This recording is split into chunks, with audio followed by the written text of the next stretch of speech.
olsun değerli Sipsin Sport izləyiciləri. Bugün qadın voleybolçuların mübarizəsində son qarşıdurmada söhbət Abşeron və Azərbaycan kollektivlərinin oyununa gedir. İlk görüşdən sonra Abşeron böyük üstünlüyü qazanır və indi bugün final maçında, final görüşündə bu üstünlüyünü qoruyub saxlamağa çalışacaq. Biz də bugün qonaqlarımızla birlikdə oyundan öncə son məlumatları sizinlə birlikdə bölüşəcəyik. İlk qonağımız Şərqi Zəngəzur Regional Voleybol Klubunun idman direktoru Elmira Ağakiyevadır. Veteran voleybolçumuz, voleybol alışverişlərine tanış olan Sima. Salamlayırıq siz Elmira xanım. Möhtəşəm voleybol bayramımızda hamı xoş gəlir. Türkiyə Liqanın çempionatı finalına gəldi çıxdı. Finala çıxan komandaları təbrik edirəm və hamıya uğurlar arzulayıram. Və təbii ki, siz artıq bu arenada yaranmış möhtəşəm ab-havanı hiss edirsiniz. Qeyd etməliyəm ki, xüsusi hazırlıq görülür Məhz Voleybol Federasiyası tərəfindən və sevimli sənətçilərimiz olan Murad Arif də hazırda öz bəstələrini bölüşür azarkeşlərinə. Mövsümü istəyərdik ilk olaraq dəyərləndirərsiniz. Bu mövsüm ərzində nələrin şahidi oldunuz, nələr sizin üçün daha maraqlıydı? Finala vəsiqə qazanan bu iki komanda Azərel və Abşeronun ümumi oyunlarına baxanda ortaya çıxan mənzərə nədən ibarətdir? İnşallah hər iki komandada millimizin oyuncuları var. Qələbəni yaxşılara aparsın, oynayan aparsın. İlk oyunda Abşeron böyük üstünlüyü əldə edib. Həmin üstünlüyü qorumaq üçün meydana çıxır. Azəreldən bir geri dönüş necə? Gözləmək olar. Ola bilər. Abşeron birinci final qələbəyə qaldı oyununda. Amma indi yenə də voleybol oynanır. Təbii ki, mövsüm ərzində hər şeyi dəyərləndirəndə ortaya çıxan mənzərə bizə onu deməyə əsas verirdi ki, ötən ilki çempion olan Azərel bu ildə həmin o titulunu qorumağa çalışacaq, amma sanki Abşeronun etdiyi transferlər, heyətin güclənməsi sonda tamam fərqli mənzərəni görməyimizə səbəb oldu. Yox, voleybolun elə gözəlliyi ondan ibarətdir. Mübarizə aparan komanda, axıra qədər aparsa, məqsədinə gözələcək.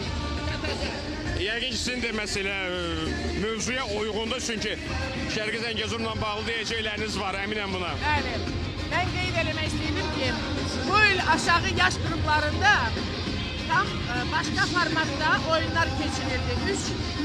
3 yaş qrupunda 14 yaşlılar, 16 yaşlar, 18 yaşlılar.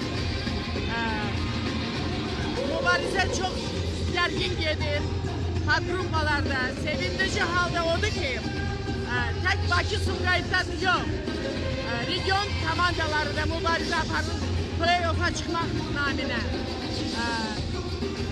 Şərqi Zəngəzur, Gəncə, Moquz, Hacıqabul, Naxçıvan komandaları indi qrup mərhələsinin axırıdır.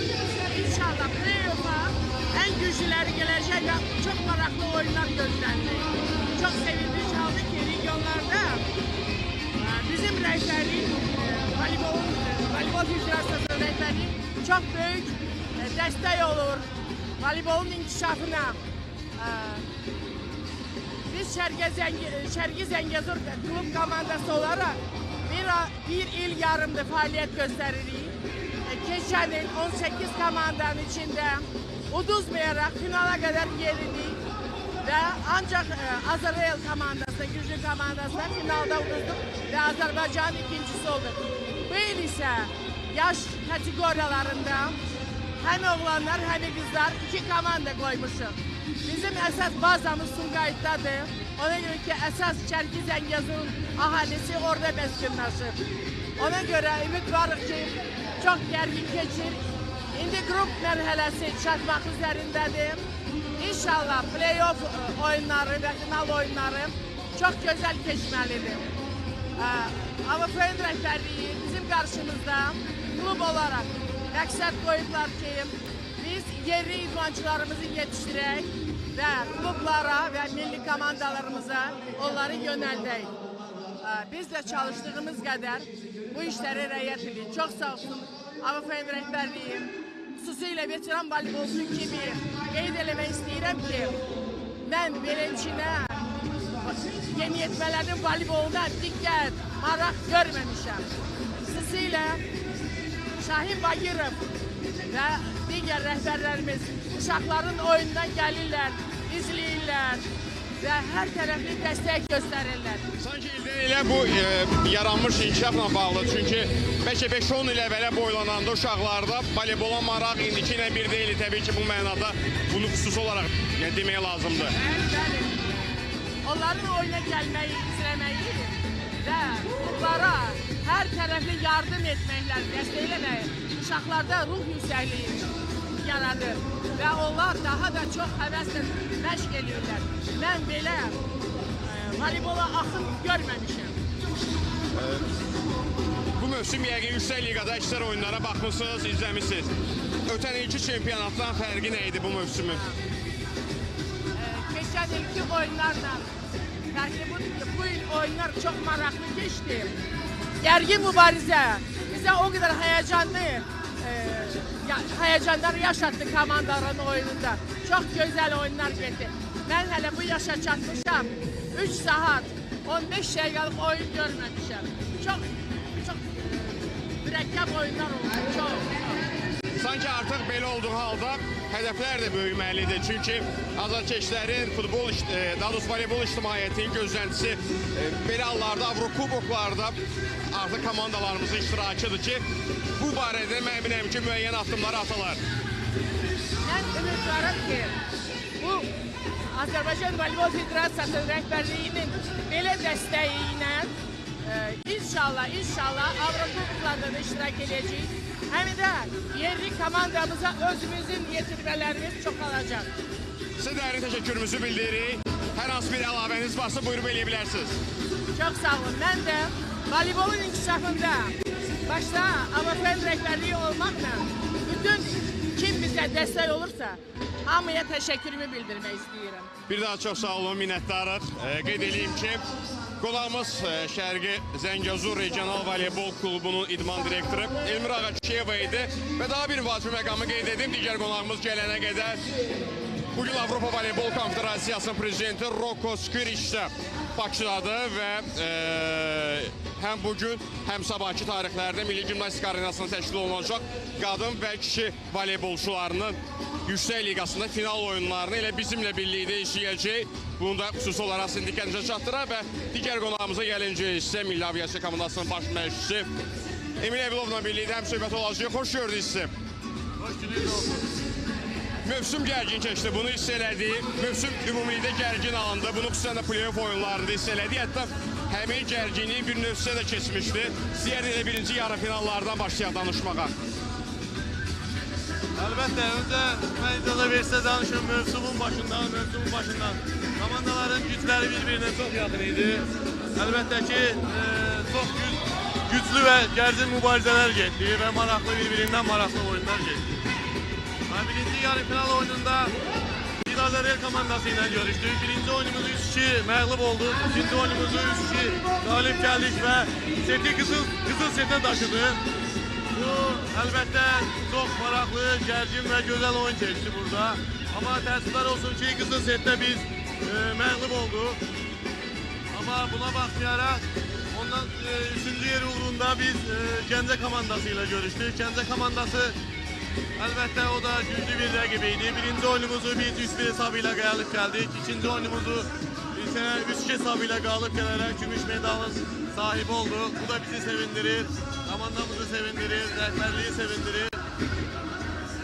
Mövsümü bax ümumilikdə dəyərləndirəndə, hər şeyi başda analiz eləyəndə konkret olaraq hədəf nədən ibarət idi? Maraqlıdır, yəni hazırki vəziyyətdə finalda olmamağınız və yaxud da ki, yer tutmağınız, yəni bütün ümumilikdə siz mövsüm başlamamışdan qabaq hansı hədəfi qarşıya qoymuşdunuz? Bəli, əlbəttə ki, mövsüm başlamamışdan qabaq hədəfimiz bizim qızıl medal idi. Qızıl medal uğrunda mübarizə aparmaq. Əlbəttə bütün oyuncular, məşqçilər və voleybol sevərlərin bütün istəyi əlbəttə ki, qızıl medal qazanmaqdır. Bizim hədəfimiz qızıl medal idi.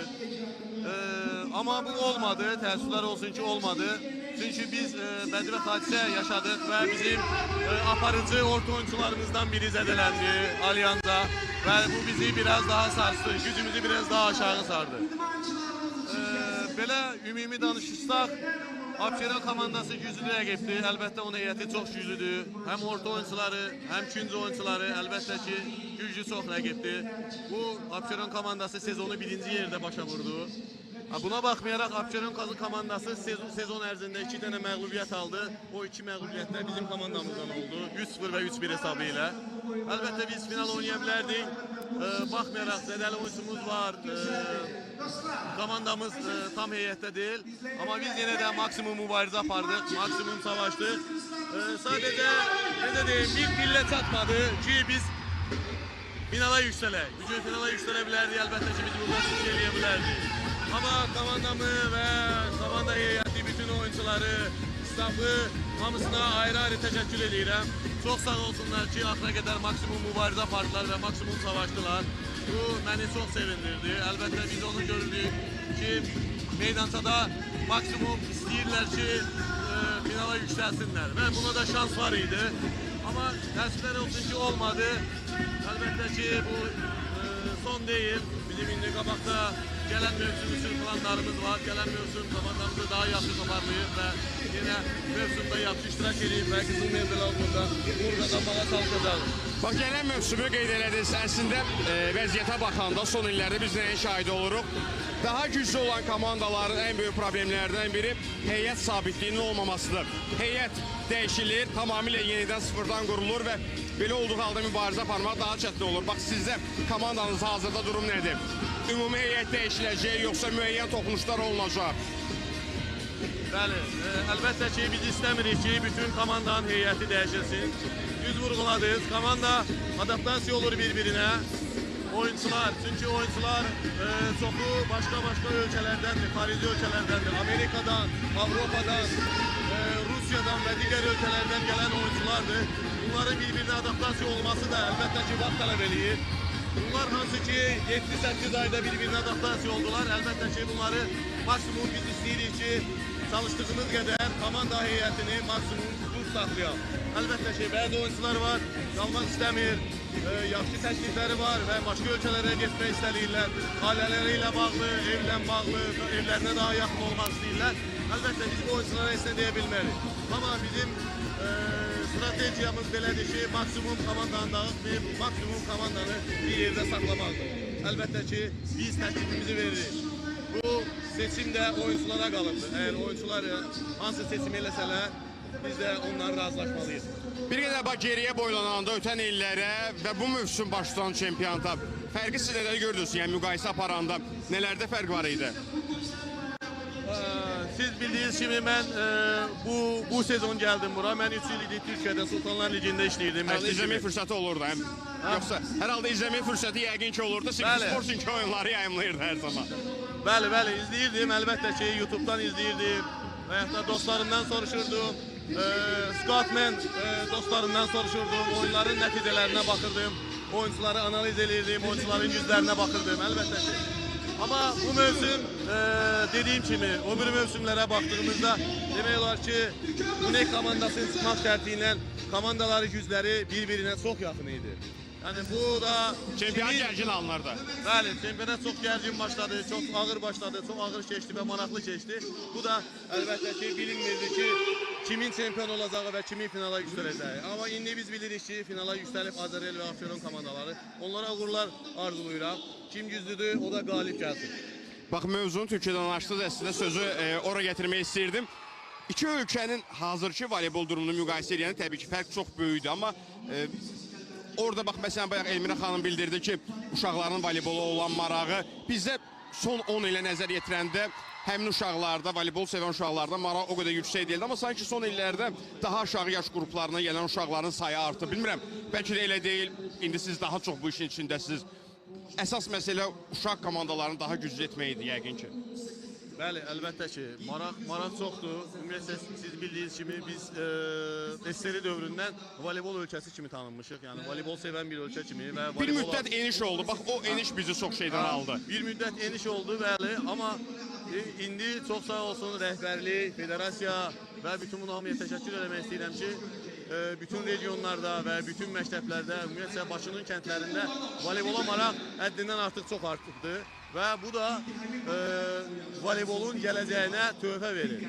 Biz buna inanırıq ki, məsələn, çox yaxın müddətdə, məsələn 3 il, 5 il müddətinə və 7 il müddətində biz daha da yaxşı voleybolçular və daha güclü voleybolçular əldə edəcəyik və milli komandanın tərkibinə qoşacağıq. Çünki bu yarışlar və uşaq voleybolu demək olar ki, çox maraqla inkişaf edir. Bu da bizi sevindirir. Hətta belə danışsaq, Naxçıvan götürsək, Naxçıvan uzvar, orada isə çox maraqlı və həftənin hər günü orada da məşqlər davam edir. Mən məsələn bizim klubun Naxçıvanla əməkdaşlığı var. Mən sezon başında da Naxçıvana getdim bu uşaq voleybolu ilə bağlı. Çox gözəl sistem qurublar, çox gözəl iş qurublar və demək olar ki, bütün rayonları bir yerə toplayıblar və hər gün orada məşqlər gedir. Hər gün, həftənin. Ona baxmayaraq Bakının və Azərbaycanın bütün uzvar kəndlərində də bu işlər davam edir. Gəncəsi olsun, Tovuzu olsun və digər rayonlar. Bu da o deməkdir ki, voleybolumuz daha da inkişaf edəcək, daha da güclü olacaq və biz voleybolu bundan sonra Avrokuboklarda, Avropa çempionatında, dünya çempionatında yaxşı yerlərdə görəcəyik. Bax, indi mövzunu açdınız Avrokuboklardan. Əslində bu da son illərdə bizim yaralı yerimizdən biri sayılmalıdır. Avrokuboklara komandalara qatıla bilməməsi, müəyyən problemlərin olması. Əslində biz qeyd edirik, uşaqlar voleybola gəlsinlər, voleybolu sevsinlər. Eyni sözləri mən həmişə azarkeşlərə aid edirəm. Amma bir azarkeşin ölkəmizdə voleybolu sevməsi üçün də yəqin ki, ən böyük səbəblərdən biri komandalarımızın Avrokuboklarda uğur qazanmasıdır və Avrokuboklara vəsiqə əldə etməsidir. Bu da məncə məsələnin digər bir tərəfi sayılmalıdır. Bəli, əlbəttə. Siz bildiyiniz kimi keçən ildə bizim həm kişi, həm qadın komandalarından ibarət bir komandamız Avrokuboklarda iştirak elədi. Əlbəttə ki, könül istəyər ki, daha da çox komandalarımız Yəni, vaxt olub klublarımız dördər finalında sözü əsl mənası at oynadıblar. Bəli, bəli. Ümid edirəm ki, bu yaxın vaxtlarda bunların hamısı yenə də öz həllini tapacaq və biz komandalarımızı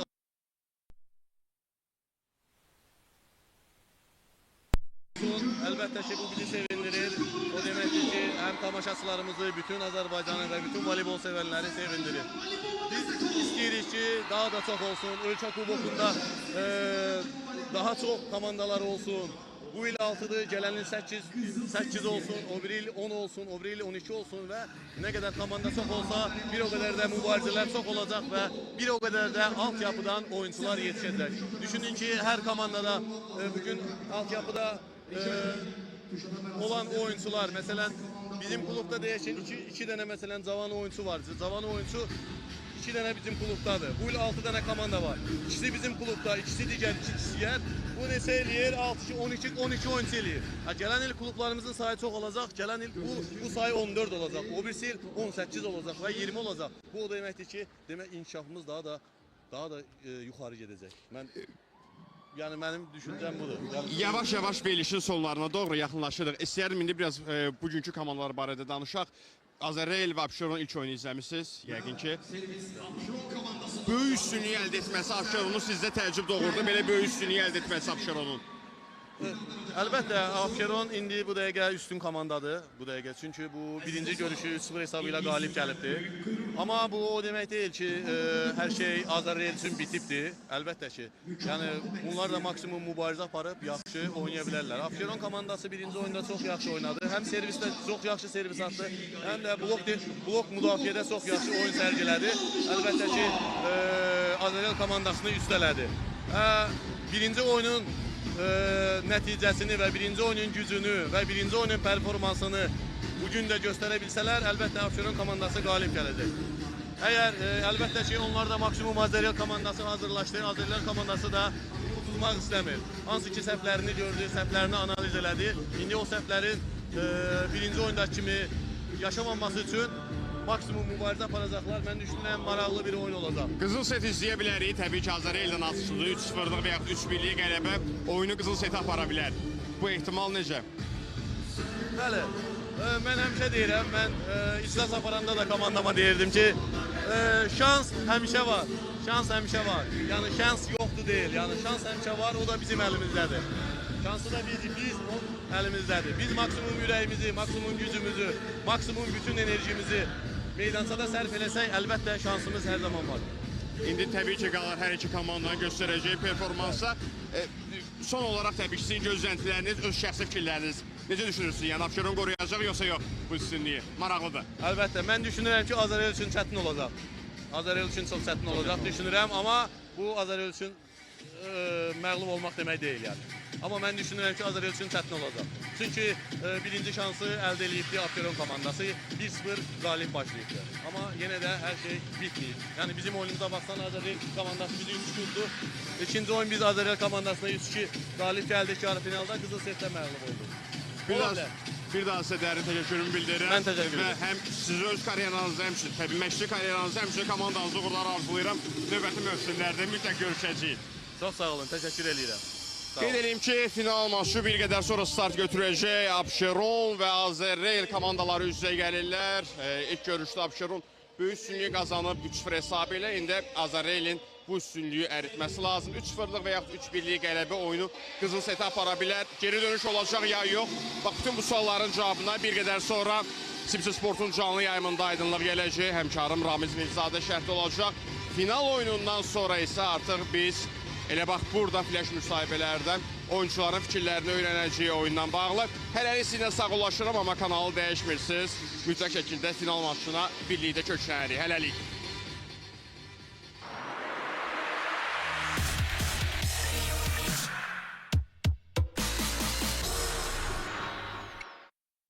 Thank you.